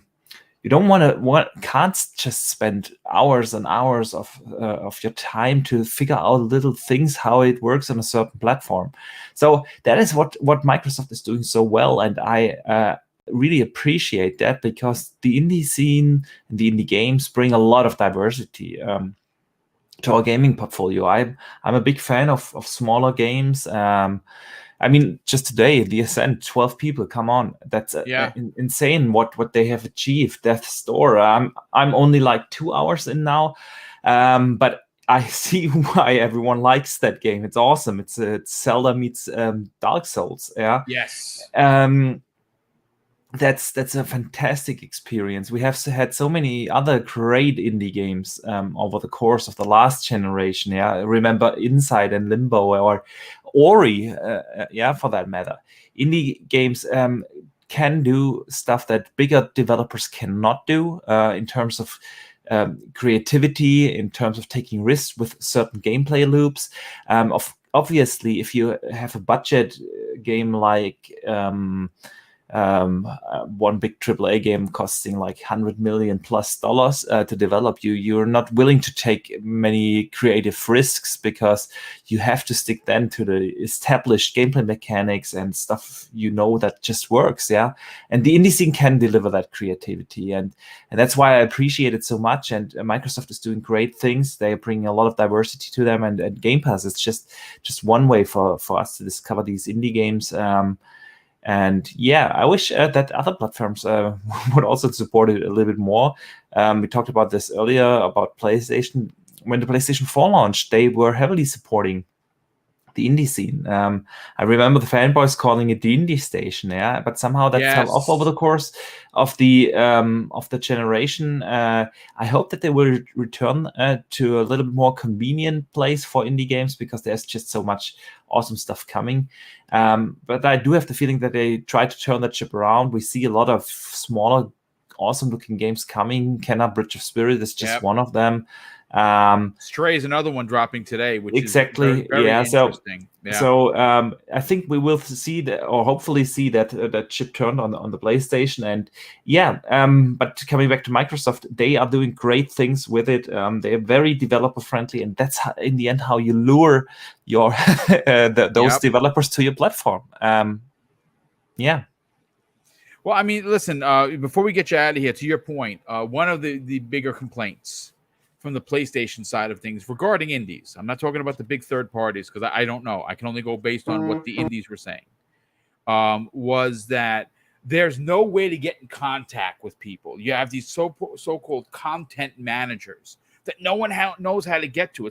It's like YouTube for smaller people like us. Like, if I have a problem, I have to go to social media and pray that the community gets behind me. And someone from YouTube reaches out. And it's funny, when I was complaining about the notification bell going off on almost all of my subscribers, which is ridiculous, I went publicly, and they DM'd me finally. Please rate us on how we responded. Now you know that I gave them the business. Like, you're asking me to review how you handled it, but you're not asking me, do you still have the freaking problem? They didn't do that. So YouTube, again, I'm not going to beat them down because I don't want them shutting down my channel. They are who they are. If you're under 100,000 subs, I'm going to be honest with you, you don't matter. And that's the problem. And one of the other critiques for YouTube is they promote hate. If you're a hateful bastard, pardon my French, and you want to push console war stuff, and you want to push negativity, you're in the algorithm surfing like a dude in Hawaii. But if you're a positive guy like myself, like the Iron Lords, like Joe, like yourself, you know what they say to you? You know what? Goodness doesn't sell, so F off. That's what winds up happening. So we have to keep grinding. But listen, let's get you out of here. Tell everyone about where they can support you on your YouTube channel, but more importantly, talk about the video you dropped today. First, thanks, Boom, for having me, and sorry for dropping out early. That's all right. But with the first show, I'm sitting here already for 2.5 hours, and I haven't eaten, and it's getting late. And I have to manage a couple of things with for preschool for my kids with my wife together. So I have to drop out now. But thanks for having me. It's always been it's always fun to be here on the show. You know that it's one of my highlights of the weeks. And thank you, Tom. People can find me everywhere at Boxenberger. And like you said, I dropped earlier today my spoiler-free review of The Ascent. I was lucky enough to get a review code 2 weeks ago. I played the game on PC and on Xbox Series X. I put in also a little bit of graphics comparisons in that review.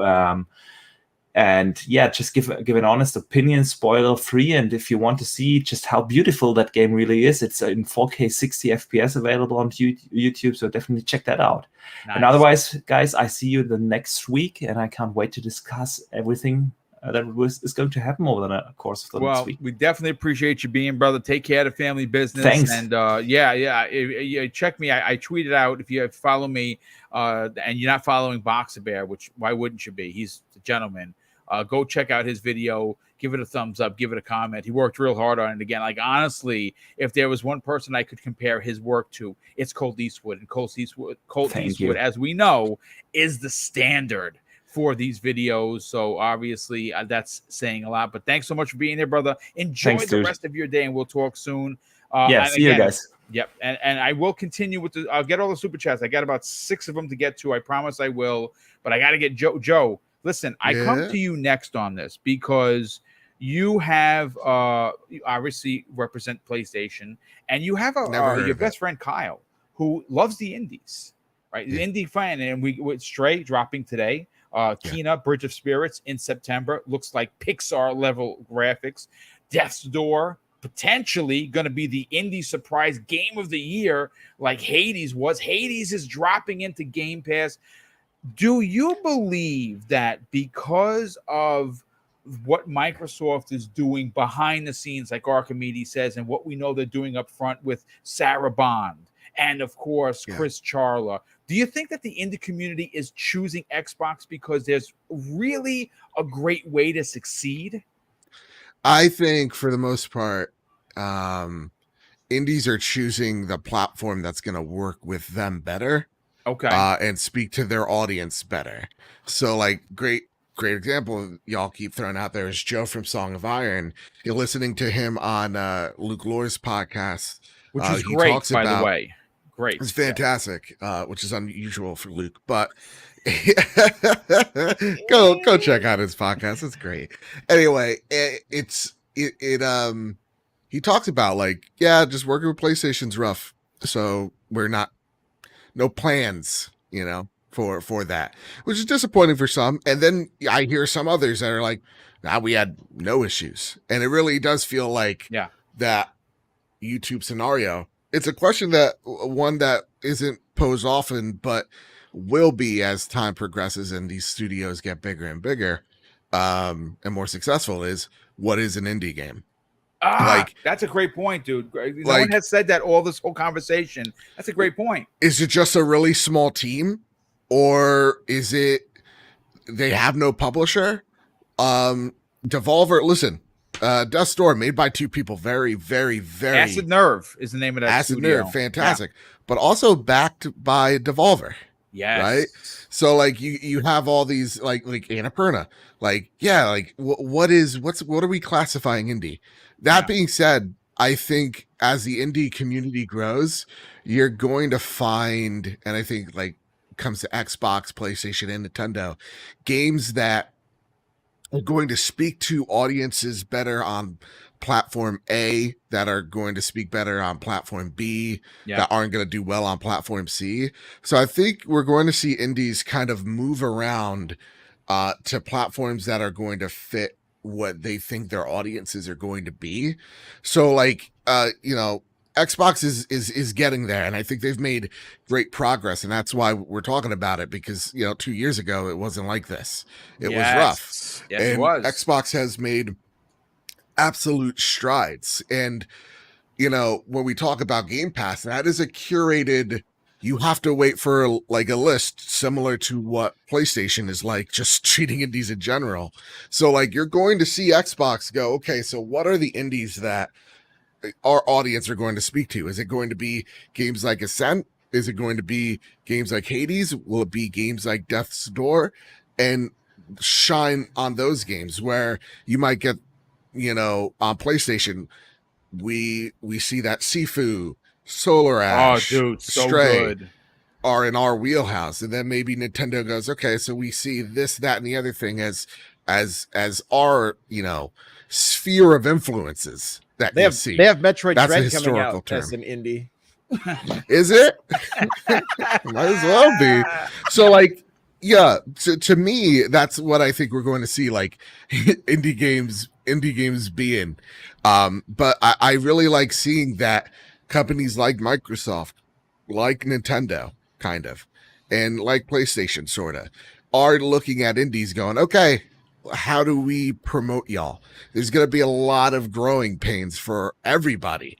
And I think Xbox is in a good place because I think they've gone through a lot of those growing pains 100% at this point in time. So to me, I'm looking at the future of indies very differently. Of what is the landscape going to look like in a year? What's the landscape going to look like in the next 2 years, 3 years tops?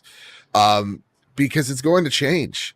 Like Hades winning Game of the Year in certain outlets, I think it won at IGN's, is a game changer of how we perceive indies. Just like how, when Telltale's Walking Dead won Game of the Year, that was a huge boost for narrative-driven games of that stature. So to me, we're going to see a beginning of indies taking more risks and playing with the tech that they have with the PlayStation 5 and Xbox Series. So I'm excited, man. I think everybody yet again is in great shape. And so I can't wait to see what the future of indie games hold. Yeah, But you know, also, I would argue, I'm like, and on this point, is Kena an indie game? it doesn't I don't look know. like one. Right? Man, that game again. One of my. You can say it, but like, yeah, it's like, so how many people like again, like, what is the hard definition? I think that's something we'll be playing around with for a very long time. You know, that's a great point, Joe. I think we're going to have to hybrid the F out of it. And I say that because indie has always been defined as, you know, size of team or size of budget or, you know, where they fit in the grand scheme of development houses, right? Yeah. And thankfully, Annapurna and Devolver Digital exist, as well as what we're seeing with ID at Xbox. We're seeing that these teams that maybe 10 years ago would have never been able to put a game on a major console are winning Game of the Year awards, are selling 100,000 copies in their first week. I mean, listen, I keep bringing this up. And I don't know the team, and it's shame on me for not knowing the team that brought us the Rainbow game, right? This is a small person team. They were beside themselves. 100,000 downloads in Xbox Game Pass the first week. Yeah, they didn't expect. I'm sure if you would have polled them individually, yeah, we'll get 1,000 people to play the game and we're happy. 100,000 people, and mostly probably kids, downloaded that game and are playing it. So that's why I'm excited for the community as a whole. Josh, let's bring you into the conversation. The indie scene has become something that we are watching almost like big time sports, right? You know, the little guy that surprised everyone that's making these big strides. How dare they run with the big boys? And they're doing it. What are your thoughts on the indie community choosing Xbox because of some of the stories we've heard behind the scenes? I mean, it makes sense. And, you know, you guys were talking about different publishers. You've got Private Division is another one. Yes, that's a good one. Yes. And Private Division, what they're looking for is the kind of the pedigrees of devs that have created, you know, major games like Marcus Leto and creating, you know, Master Chief and Halo and then going on to start V1 Interactive, and they released Disintegration, right? And Marty O'Donnell has another company there that he's working on, and so it's great to see these teams break off like that. You know, as far as trying to define what indie is, I mean, it's bonkers that you have Death's Door is two-person team. So freaking good, right? It's amazing, and so that term has definitely I mean, technically, I saw somebody in chat. Bungie is an independent developer, right? Yes, yeah. Technically, they are. Yes, yeah. So the little indie called Destiny. Who knew what that game would be, man? Yeah, little indie called Destiny. Totally under the radar. But I think what we're really talking about here is these studios that are typically bootstrapped, and this is passion projects, side projects. I mean, look at Splitgate. That's just a handful of devs, right? And now it's the talk, like major Warzone streamers are jumping over to Splitgate right now. Yes. That's the conversation that is awesome to hear about. You know, Among Us is another one. Blood, sweat, and tears, right? Ready to shut their game down, and then explosion on the scene. Blows up, right? Yeah. Now consoles are clamoring to get Among Us on their system. And so what about the Jelly Bean game? What's the floppy Jelly Bean game that we're Fall Guys? For? Yes. Yeah. Yes. There's another one. Look at Rocket League. Yes. Right? Rocket League was eventually purchased by Epic. Yeah. You know, so I mean, there's so many great Gang stories Beasts coming. Is another one that comes to mind that the kids are playing like nobody's business. Yeah, and I mean, you get into games like Roblox, and where creators are making a living off of creating within Roblox. Like this kind of stuff blows my mind. Even Minecraft at the time, right? And so it's just so great that Xbox is now going to be a part of more of these stories, that they're actually going to help improve the story of some of these devs as they publish their game and push their games out there. And I mean, Game Pass is a perfect place for indies to go and have their games in front of a massive audience, and to have their their development cycle funded by Xbox. Like, that's incredible. It's absolutely incredible. And so I mean, I don't want to completely, like, I feel like Nintendo indies played a huge part in the Switch. Sure. In helping fill the void that third parties, you know, took their time to show up because they didn't want to get burned again. And indies help bridge that gap between first parties. And I think that's great that there's the more that indies can get into the conversation and be on the forefront. I mean, I'm an indie game developer at this point, right? Like, I work for a studio that works to help indies make that living off of their game versus just having it be a hobby, you know. So it's something I'm hugely passionate about, and I love that Xbox is helping make dreams come true for some of these devs. Yeah, 100%. Real quick, shout out to Philly Eagle in the chat. He says, my son loves Gang Beasts. He laughs for hours, and it's such a beautiful thing. Indeed, it is. It certainly is. And I feel the same way about my nephew Tyler. When he comes in, he's laughing and he's rolling on the couch, and you see his big smile. It warms the heart unbelievably. VJ, let's get your opinion on this, and we'll get everyone on out of here. And then, of course, before we get in, when I run out and do outros, I'll read the super chats.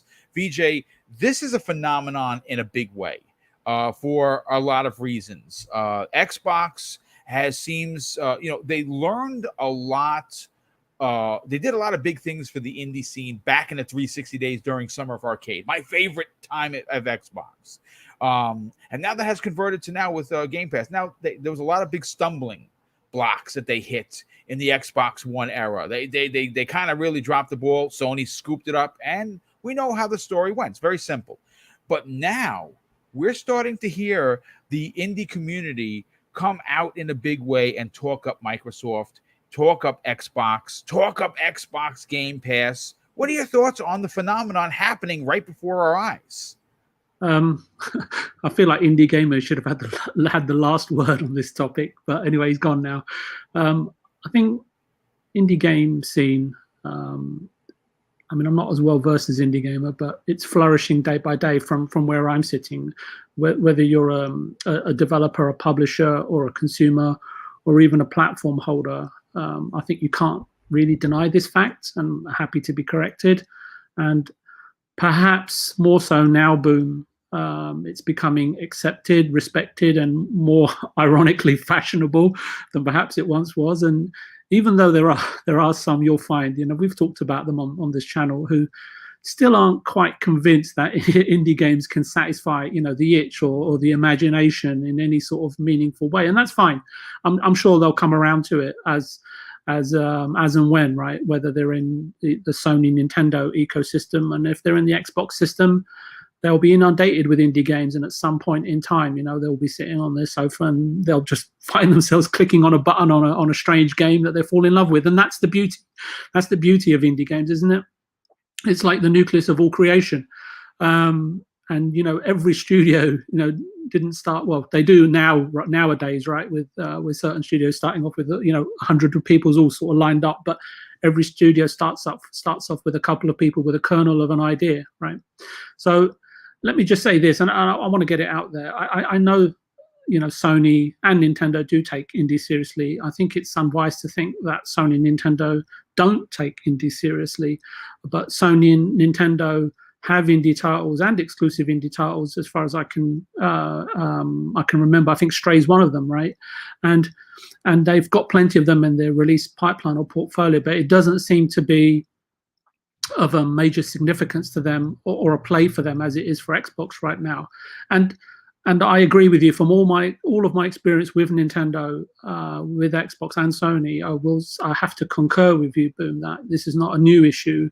As far back as 15, 20 years, right? There's a challenge to get your foot in the door, shall we say, with certain platform holders, and I think it's perhaps a limit or a focus on the limit, and perhaps even funding and infrastructure, right, as to how many indie titles certain publishers or platform holders, even, I think in both cases, can physically support or feel that they need to strategically support at this moment in time, or any point in time, right? Because I remember, and correct me if I'm wrong, maybe Mr. Babbitt can jump in on here, but wasn't it that PlayStation at the beginning of PS4 cycle were all about indie games and so on and so forth? I don't recall exactly.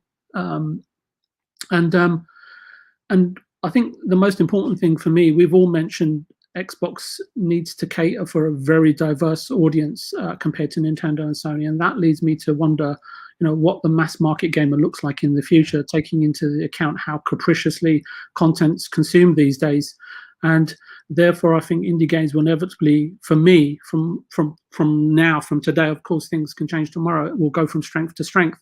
And right now, I don't think it will be a stretch to think that Xbox, and I think we've talked about this before, are also canvassing content creators and looking for the next best developers, and by keeping an ear close to the ground, right, and well, earmarking, I guess, potential second party partnership deals in the future, right, rather than just buying studios. And I think that concept is sort of always sitting in the back of my mind, like, what's the ulterior motive, right? I don't take things completely on face value. I think there's always tons and tons of strategic moves behind the scenes. And I think the other important thing for Xbox is the constant awareness of Xbox in the media, in the industry as a whole and beyond. Xbox, may even come across, as I say, a real gem of a game along the way. Who knows?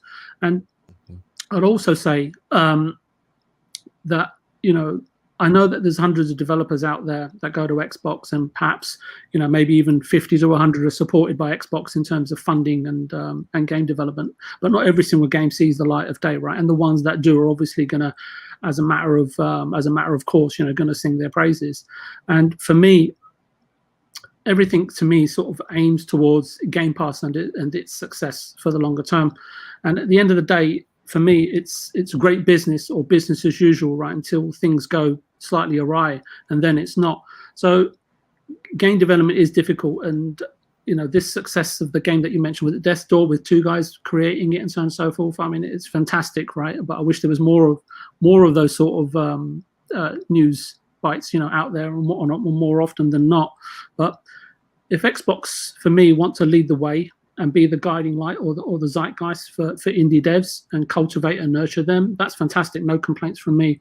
But I'm sure that, as I say, strategically, they'll be monitoring, multiple business dimensions to all of this, and what exactly that is or entails, and what it means for the future of gaming content for Game Pass. I don't really know, right? But it's definitely food for thought. But whatever the end goal is, it all points, as I say, to strengthening, cementing the growth and success of Game Pass, and in tandem, the Xbox brand. That's what I see on the face of it. And then just on the terms of indie games, and this question is raised a lot, but I was trying to think about it, but it's such a complex answer. But the only thing I could come up with, that how is an independent game categorized? And for me, it's got to be determined in terms of how little your project is attached to, or is not attached to, or without, a major publisher or an external producer managing your creativity, time, and budget.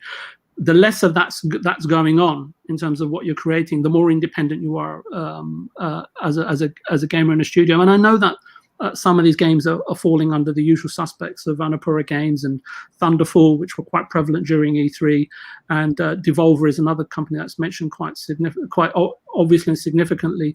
But I would also say that even though that some of these indie studios, Boom, that are under these perhaps labels, are perhaps enjoying or employing the services of a publisher, and that's very different, in terms of being funded and controlled by them. And it's all possible. Services are on offer and available, all over the world, from many aspiring publishers that want to sort of be sort of like mini Xbox ID live, ventures out there. So anyway, I'm going to stop there because I think I'm rambling on. No, you did good. Listen, you never ramble, brother. You give us facts, and you back them up with your with your history of understanding the business of gaming, both through being a gamer, and actually it's three ways. It's actually a three-sided coin, which I don't even how's that even possible? Maybe in Star Wars. You're a gamer, right? You obviously were in the business of making games and development, and also selling them. So yeah, so you give us the perspective that we appreciate. I want to thank everybody for coming here. We had over almost 300 people here for a show that's relatively small, folks. We're closing in on 9,000 subs. I'm hoping to hit that 10K before the end of the year, and you can help me do that. Help promote this show on social media when you like the show, and more so if you're not subscribe to it. But let me just catch up on some of the super chats, and we'll get everyone out of here. We had Gerald Mack drop not one but two $5 super chats, and that's additional to what he already dropped before. He says, looks like Microsoft is 343, no pun intended, and they have Death's Door, Flight Simulator, and The Ascent. Plus, he says 343 hashtag Halo Infinite. Listen, dude, it's just a win around a win on every corner. Dan the Man Cunningham drops very generous $5 super chat and says, being at work isn't going to stop me from listening to my favorite podcast. Well, dude, that's awesome of you to say. Thank you. But work can suck it. Yeah, I agree. It took me a long 21 years to finally retire, and I'm here to build this network of gaming that I'm doing solo. But thank you for the generosity, but more importantly, thank you for the kind words. Skalitties drops a very generous $5 super chat and says, great show, Boom. Time to do the shooty.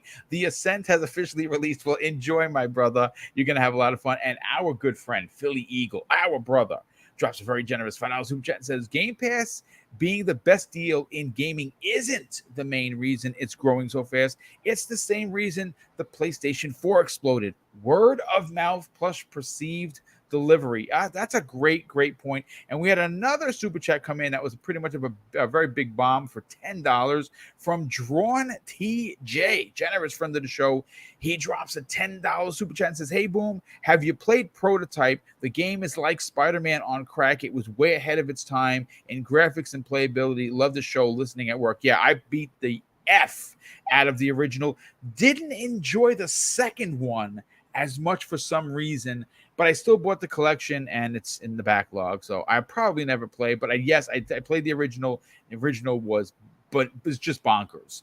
But let's get to the outros. Joe, we're going to start with you. What do you got going on for us at the trophy room this week? What are you talking about? And where could people reach out and give you personally a 5-star rating on all of the RSS feeds? Oh man, this week is a doozy of an episode, and I would appreciate everybody. Is it because it's serious? Very serious, very serious. But honest to goodness, and I'm like I'm repeating myself here. One of the best episodes we have done. I love when we get serious. We can have serious conversations on the show, and our community is the best community. I know you say you have the best community, Boom. I disagree. Ours is fantastic because they really do put us on the spot and make us and push us to be better. So this week we actually give a time lapse of all the events leading up to the Activision Blizzard walkout. We talk about the PlayStation 5 selling over 10 million consoles, and we also talk about the Sean Layden confusing comments about Game Pass. I'm glad you bring that up because he's very confusing. I love very Sean. Confusing man. Everyone knows I talk up Sean. I loved him when he was with PlayStation. Yeah. But even I said it. And you know what's messed up? I did a tweet. The first half was fantastic. Second half sounded like I was drunk. Because I missed I erased something and didn't read it and then tweeted it. Sean talked early. Was it this year or the end of last year about how AAA gaming is unsustainable, and that he comes out of left field with the Xbox Game Pass is unsustainable. So I'm like, I don't understand what he's saying. I think he was trying to. Again, we have a really good conversation about that. I think it's him kind of more trying to talk up distribution of digital wares. Because that's what what that company is put them on the board to do. Anyway, that said, we have an awesome conversation about all those things. I rave about Death's Door and how great it is. That episode can certainly use some love, so go out there, support it, download it, listen to a minute of it. It counts. That said, I just realized, Boom, not only can you find the Trophy Room on any podcast service of choice, whether that's Apple around Podcasts, hold on a sec, Spotify, the globe. You like that? And did you hear the knock?